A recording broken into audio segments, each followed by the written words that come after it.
Voilà en tout cas un projet qui appelle à l'enthousiasme plutôt que de se nourrir de frayeurs et de fantasmes.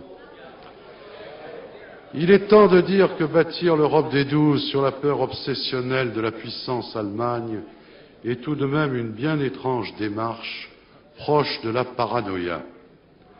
D'autant qu'à force de vouloir faire cette intégration à tout prix, on va finir par faire l'Europe allemande plutôt que de ne pas faire l'Europe du tout, ce qui serait un comble.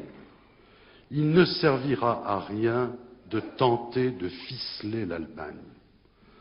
Car l'Allemagne, et c'est bien naturel dans sa position et avec les moyens dont elle dispose, ne renoncera à sa souveraineté que si elle domine l'ensemble, certainement pas si elle lui est subordonnée.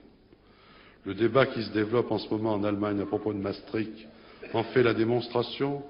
Les Allemands veulent bien d'une banque centrale européenne, mais seulement si celle-ci est peu ou prou entre les mains de la Bundesbank, et d'une monnaie unique, si celle-ci s'appelle le mark. Et puis, comment peut-on imaginer que l'Allemagne va renoncer à jouer son jeu en Europe centrale? N'a-t-elle pas d'ailleurs clairement annoncé la couleur quand elle a reconnu unilatéralement la Croatie, sans se soucier des engagements communautaires qu'elle avait pris quelques semaines auparavant? Une fois de plus, il nous faut considérer le monde tel qu'il est et non tel qu'on voudrait qu'il soit.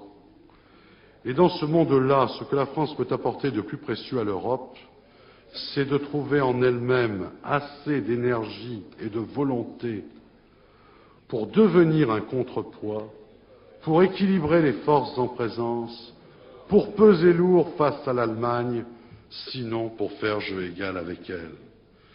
Le meilleur service que nous pouvons rendre à l'Europe, c'est donc de nous engager résolument sur la voie du redressement national, c'est de restaurer notre cohésion nationale, c'est de restaurer l'autorité de l'État.